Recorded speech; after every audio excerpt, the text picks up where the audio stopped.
কঠিন মাহশরের দিনে আম্মাজান খাতুনে জান্নাত ফাতেমা রাদিয়াল্লাহু তাআলা আনহা আল্লাহর দরবারে হোসাইনের মাথা নিয়ে দাঁড়িয়ে যাবে। মালিক, আমার হোসাইন 61 হিজরিতে শহীদ হয়েছে কারবালার ময়দানে, আজও বিচার হয় না। এই বিচার আজকে কিয়ামতের ময়দানে আমি আপনার কাছে চাই। আল্লাহ ডাক দিয়া বলবেন, ফাতেমা তুমি কি চাও? রক্তের পরিবর্তে রক্তে নাকি কি চাও বলো? জীবনের পরিবর্তে জীবন চাও? তুমি যা চাইবা তাই দেওয়া হবে। আম্মাজান চোখের পানি ফেলে দিয়ে কাঁদবেন আর ডেকে বলবেন, আল্লাহ রক্তের পরিবর্তে রক্ত চাই না, জীবনের পরিবর্তে জীবন চাই না। আমি চাই আমার হুসাইন শহীদের যত ফোঁটা রক্ত জমিনের মধ্যে পড়েছে, প্রতিটা রক্তের ফোঁটার বিনিময় আমার বাবার উম্মতের মুক্তির ব্যবস্থা চাই। দয়াল নবী, মায়ার নবী, রহমাতাল লিল আলামিন, দয়াল সাগর নবী আমার মক্কা থেকে হিজরত করে মদিনায় যখন যায়, মদিনায় যাওয়ার পরে আমার নবীজির চতুর্দিক থেকে শত্রু বেড়ে যাচ্ছে। আমার নবী রহমাতাল লিল আলামিন মদিনা থেকে হঠাৎ করে নিখোঁজ হয়ে গেলেন। নবীজিরে কোথাও খুঁজে পাওয়া যায় না। নবীর পাই কোথায়? সাহাবারা কান্দে পাগল হয়ে গেছে। মদিনার অলি গলিতে ঘুরে আমার নবী কই, আমার নবী কই বলতে একজন আর একজন জিগায়, ভাই আমার দয়াল নবী রহমাতাল লিল আলামিন দেখছো? কেউ বলতে পারে না। মুনাফিক যারা ইহুদি, যারা মদিনার ইহুদি যারা ছিলেন, আমার নবীর সাহাবারা ডাক দিয়া কয়, ওই ইহুদিরা বলো না আমার দয়াল নবী রহমাতাল লিল আলামিন দেখছো? কেউ বলে দেখি নাই। মদিনার ইহুদিরা পর্যন্ত তারা কাবা শুরু হয়ে গেছে। ওমর খোলা তরবারি হাতে নিয়ে ডাক দিয়া কয়, ও মুনাফিকের দলেরা, ও ইহুদিরা, কাফের বেঈমানেরা শুনে নাও, আমার নবীকে বের করে দাও। নবীকে কোথায় রাখছো? আমার নবী যদি না পাওয়া যায়, একটা মুনাফিকও আমি ওমরের হাত থেকে বাঁচতে পারবে না। আমার দয়াল নবী, মায়ার নবী, রহমাতাল লিল আলামিন সাহাবী হযরত ওমর, আবু বকর সিদ্দিক রাদিয়াল্লাহু তাআলা আনহু দুইজন সাহাবী দৌড়াইতে লাগলেন। মদিনার অলি গলিতে খুঁজতেছে, পায় না। আবু বকর ডাক দিয়া কয়, ওমর চলো যাই, একটা রাস্তা দেখাইলেন, চলো যাই, এই রাস্তা দিয়ে গেলে হয়তো আমার নবীরে দেখা যাবে, আমার দয়াল নবীরে পাওয়া যাবে। ওমর আর আবু বকর দুইজন রওনা দিয়েছে। দেখতেছি যারে দেখা যারে পায় তারে জিজ্ঞাসা করে, আমার নবীকে দেখছো? কেউ বলতে পারে না।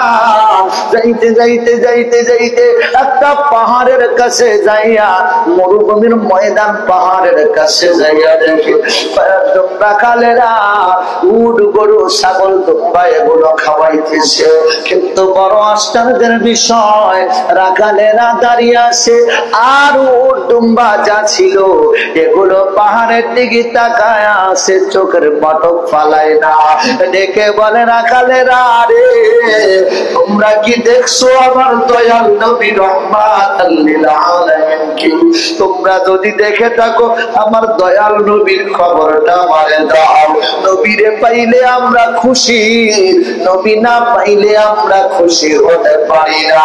আমার নবী রহমাতাল লিল আলামিন কামলিওয়ালা নবী আমার উহুদের ময়দানে নবীজির দান্দান মোবারক শহীদ হয়ে যায়। হযরত হামজা রাদিয়াল্লাহু তাআলা আনহু সবেমাত্র বিবাহ করেছেন, সকালবেলায় গোসল করার জন্য গোসলখানায় গিয়েছে, মাথায় পানি নিবে এমন সময় কে যেন ডাক দিয়ে যায়। ও মদিনাবাসীরা, তোমরা জানো নি রাহমাতাল লিল আলামিন কামলিওয়ালা দুনিয়াতে নাই, ওদের ময়দানে শহীদ হয়ে গেছে আমার দয়াল নবী, মায়ার নবী রাহমাতাল লিল আলামিন কামলিওয়ালা নবীজি একদিন জিবরাইলকে ডাক দিয়া কয়, জিবরাইল রে, ওগো জিবরাইল, বলো না তোমার 600 পাখা কখন ব্যবহার করো? জিবরাইল কয়, হুজুর ইয়া রাসূলুল্লাহ ইয়া হাবিবাল্লাহ, মায়ার নবী গো, ওগো রাহমাতাল লিল আলামিন সরকারে তো আলম নবীজি, আপনি আমারে জিগাইছেন 600 পাখা কখন ব্যবহার করি, কোন সময় ব্যবহার করি নবীজি? এই দুনিয়াতে আমি 4 বার 600 পাখা একসাথে ব্যবহার করেছি। মায়ার নবী গো, 4র্থ বার যখন আমি দুনিয়াতে 600 পাখা ব্যবহার করেছি গো নবী, ওই কথা বলতে গেলে, ওই কথা মনে হইলে নবী আমি বড় কষ্ট পাই, আমি সহ্য করতে পারি না। আমার আল্লাহ ডাক দিয়া কয়, জিবরাইল, ও জিবরাইল, দেরি করবি না, আমার বন্ধু রাহমাতাল লিল আলামিন উহুদের ময়দানে কষ্ট পাইলে, আমার বন্ধু উহুদের ময়দানে তার সন্তান জবাব তার মুবারকের মধ্যে থেকে 2টি দাঁত মুবারক শহীদ হয়ে গেছে রে। ও জিবরাইল, তুমি জান্নাত থেকে তাড়াতাড়ি যাও, আমার বন্ধুর দাঁত যদি জমিনে পড়ে যায় আমি আল্লাহ কিন্তু ধ্বংস করে দেব। জিবরাইল কয়, হুজুর আমার আল্লাহ যখন বলেন আমি দেরি করতে পারি না, 600 পাখা দিয়ে জান্নাত থেকে এত দ্রুত আসি হুজুর, আপনার কদমে হাজির হয়ে যায়। নবী গো, বড় আশ্চর্যের বিষয়, যেই মুহূর্তে আপনার কাছে এসে আপনার দাঁত মোবারক পড়তেছে আমি হাতটা গায়ে দিয়েছি, আমি জিবরাইলের হাতের উপরে আপনার দাঁত মোবারক পড়বে, বড় আশা। কিন্তু মায়ার নবী গো, ইয়া রাসূলুল্লাহ ইয়া হাবিবাল্লাহ, ও নবী, আমি হাত দিয়েছি কিন্তু দাঁত মোবারক আমি হাত জিবরাইলের হাতে পড়লো না। নবী গো, এই আমার হাতের উপরে আরো একটা হাত চলে এসেছে, এই হাতের উপরে আপনি নবীজির বরকতে, নবীজির বরকতে, এই রহমতে আপনার দাঁত মোবারক পড়ে গেল। নবী আমার ডেকে বলে, জিবরাইল, কার কথা তুমি বলছো? জিবরাইল বলে, হুজুর আপনার সাহাবী আবু বকর হাতটা বাড়ায় দিয়েছে, আবু বকর হাতটা যখন বাড়াইছে ওই হাতের মধ্যে আপনি নবীজির দাঁত মোবারক পড়ে গেছে। আমি ওই দিন বুঝেছি আপনি জিবরাইলের যত পাওয়ার আছে নবী গো, আমি জিবরাইলের পাওয়ার সেইটাও আপনি নবীর উম্মতের পাওয়ার বেশি। আল্লাহ নবী গো, ওয়া রাহমাতাল লিল আলামিন কামলিওয়ালা নবী, আপনি নবীজির মাথার ভিতরে লোহার মায়া প্রবেশ করেছে। আমার নবী ডাক্তার আলী কই, আমার আলীকে দেখি না কেন, আলী কই? সাহাবারা খবর দিয়ে দেয়, ভাই আলী রাহমাতাল লিল আলামিন তোমারই তো তালাশ করে। আলী দৌড়াইয়া আসে, নবী গো, ইয়া রাসূলুল্লাহ ইয়া হাবিবাল্লাহ, মায়ার নবীজি আমি আলী আসি। নবী আমার ডেকে কয়, আলী রে, আমি তো তোমারই তালাশ করতেছি। আলী ডাক দিয়া কয়, হুজুর গোটা উহুদের ময়দান আপনারে তালাশ করতেছি, আপনারে কোথাও খুঁজে পাই না। আমার আলী রাদিয়াল্লাহু তাআলা যখন উহুদের ময়দানে খুঁজে পায় না, আসমানের দিকে তাকায় ডাক দিয়া কয়, মালিক, যদি অপরাধ হয় আমাদের হয়েছে, ভুল করলে আমরা করেছি গো মালিক, তবে তোমার কাছে মিনতি জানাই, ঈসা নবীর মতো আমার দয়াল নবীরে তুলে নিও না, আমার দয়াল নবীরে তুলে নিও না। আমার দয়াল নবী রাহমাতাল লিল আলামিন কামলিওয়ালা নবী ডাক দিয়া কয়, জিবরাইল, ও আলী, আমার বড় কষ্ট হয়, মাথার ভিতরে লোহার হেলমেট ভেঙে ঢুকেছে।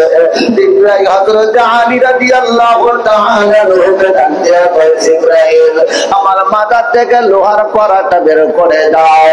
আলী যেই মুহূর্তে মাথা থেকে লোহার পরা বের করে দিতে চায়, এমন সময় একজন সাহাবী আয়েশা কামড় দিয়ে দাঁতটা বের করতে যায়, দাঁতটা বের করে মুখটা ধরে নিয়ে সামনের দিকে দৌড় দেয়।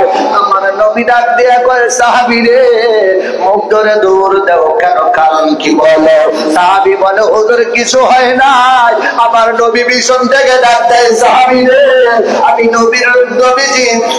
নবীজির মাথা থেকে লোহার ফাড়া খুলতে চাই না, তুমি সাহাবীর দাঁত ভেঙে ফেলেছ।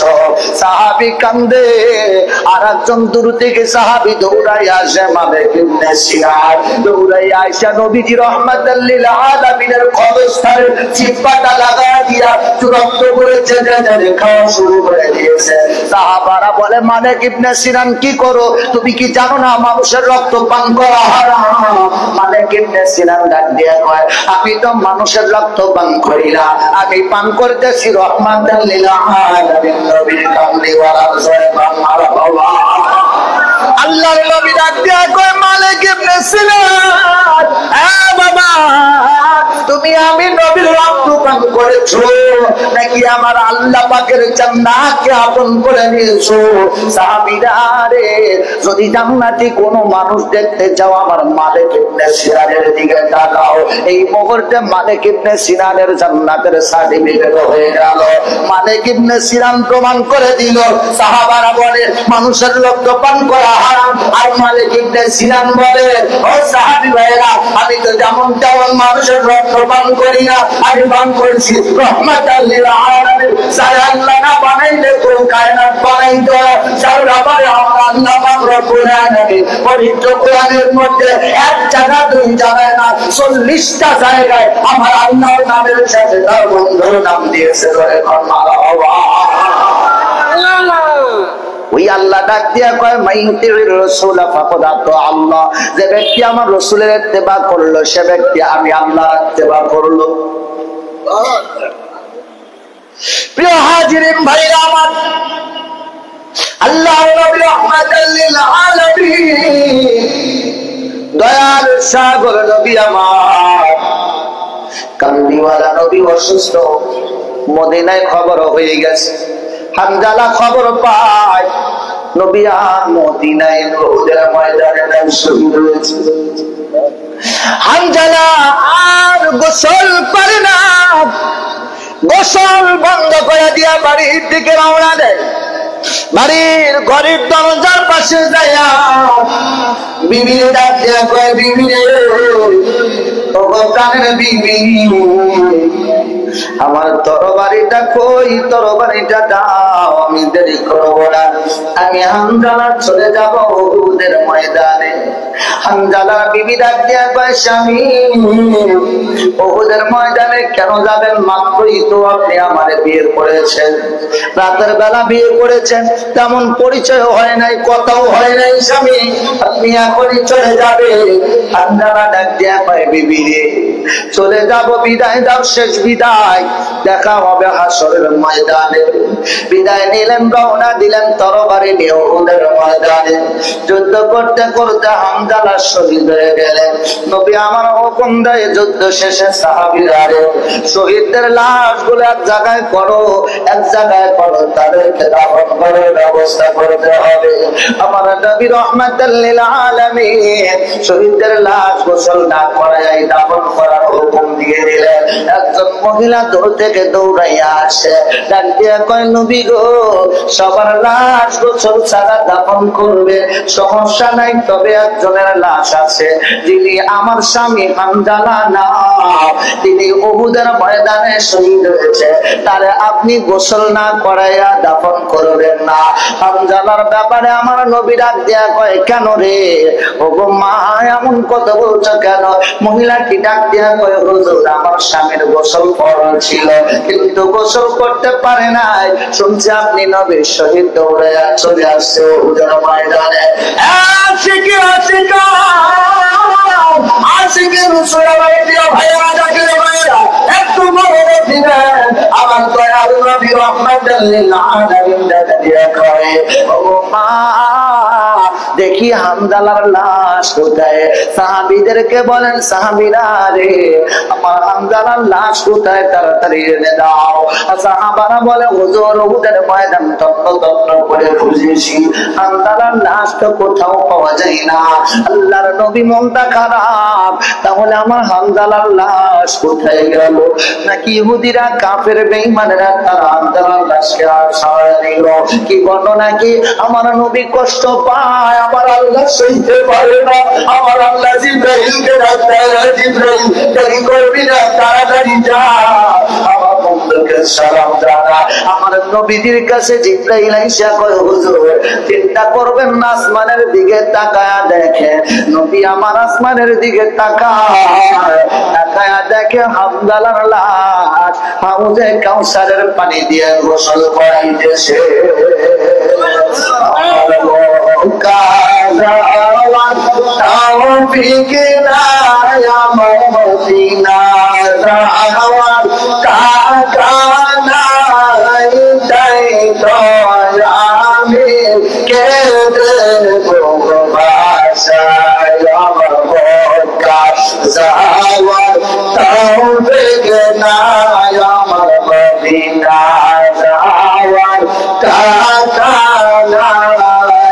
তাই তো আমি কেঁদে বলবো ভাষায়, হাই গো তাই তো আমি কেঁদে বলবো ভাষায়, হায় হায় অন্তরে মোর বড়ই হাহাকার, শয়নে স্বপ্নে দেখিতে হায় হায় অন্তরে মোর বড়ই হাহাকার, শয়নে স্বপ্নে দেখিতে নবীজির দিদার। হায় গে কলিজা মোর গভীর সরকার, কলিজা মোর আবির সরকার, তুঝে দিদার লাগিবাই কেঁদে গোটারে ভাষায় আমার বোকা যাওয়া, তার বেদনায় আমার মদিনা যাওয়া, টাকায় আমার বোকা যাওয়া, তার বেদনায় আমার মদিনা যাওয়া, টাকায় তাই তো আমি কেঁদে বলবো ভাষায়, হায় গো তাই তো আমি কেঁদে বলবো ভাষায়। বলেন আমিন, আরো জোরে বলেন আমিন, আরো জোরে বলেন আমিন। মক্কা যেতে মন চায় না, চায় না? কথা বলেন, চায় না, চায় না? মদিনা যেতে মন চায় না, চায় না? আরো জোরে বলেন, চায় না, চায় না? নবীর ওফাত মুবারকের পরে হযরত বিলাল মদিনা ছেড়ে চলে যায়। কিছুদিন চলে গেলেন, যাওয়ার পরে হঠাৎ একদিন রাতের বেলা স্বপ্ন দেখে নবী আমার হাজির হয়ে গেছে। হ্যাঁ বিলাল, এত অভিমান, আমি নবীরে চাও, আমি নবীর পাগল তুমি, আর তুমি আমারে সারা দূরে আসো কেমনে? ও বিলাল, তুমি আমারে চাও, দূরে থাকলে কেমনে পাবা? মদিনায় চলে আসো। বিলাল রওনা দিয়েছে, আস্তে আস্তে আস্তে আস্তে মদিনায় হাজির। বিলাল যেই সময় মদিনায় আইসা দেখে রওজা শরীফের পাশে নবীজির কদম মোবারকে হাজিরা দিয়ে কাঁদে, হুজুর আপনার গোলাম আপনার কদমে হাজির, আপনার গোলাম আপনার কদমে হাজির। সাহাবারা পাগল হয়ে গেছে। বিলাল আইছে, বিলাল আযান দিবে, দয়াল নবী নামাজ পড়াবে, কত আশা, দরবারে যাব, হুজুরের পিছনে এক ওয়াক্ত নামাজ পড়বো। কি পড়ায় না হুজুর? কথা বল, নামাজ পড়ায় না? কত বড় আশা, মুর্শিদের পিছনে নামাজ পড়বো, এর চাইতে বড় সৌভাগ্য আমার আর কি আছে?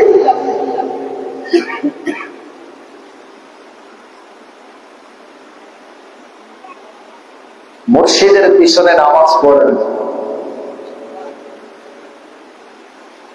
এই নামাজ কবুল হবে না এরকম কোনো সন্দেহ আছে? সন্দেহ থাকে, কতক্ষণ সন্দেহ থাকে? আরে ভাই, মদিনা ওয়ালা কবুল করলে আল্লাহ কবুল করে। মুর্শিদ যদি মদিনাওয়ালার হাতে তুলে দেয় তবেই মদিনাওয়ালা হাতে নিবে। মুর্শিদ ছাড়া মদিনা পর্যন্ত যেতে পারবা না। ওয়ারিস পাকের কাছে একজন এসে কয়, হুজুর অনুমতি দেন হজ করতে যাব। হুজুর কয় চোখ বন্ধ করো, সামনে কদম দাও। কয়েকটা কদম দিছে, চোখ বন্ধ করছে, কয় চোখ খোলো, কইলা দেখে মদিনা।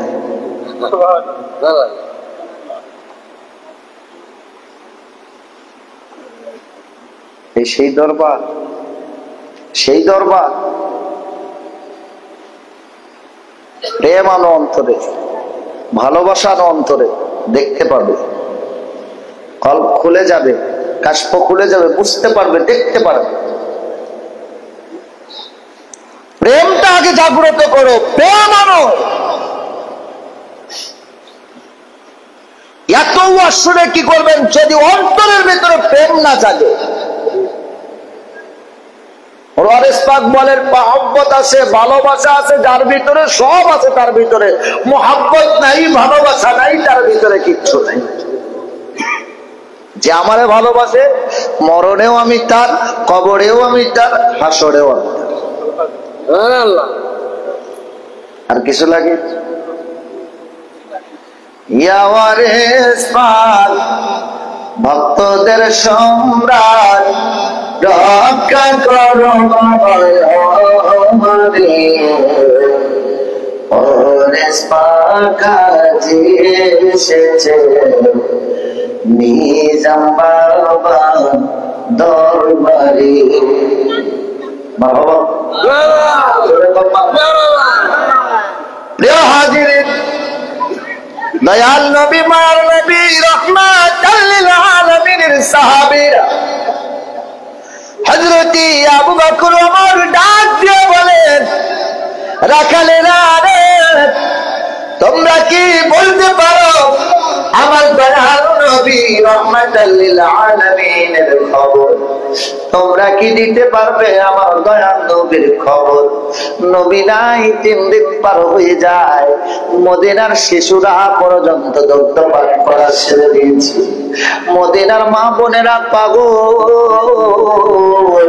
মদিনাবাসীরা পাগল হয়ে যায়, পাগল হয়ে যায়।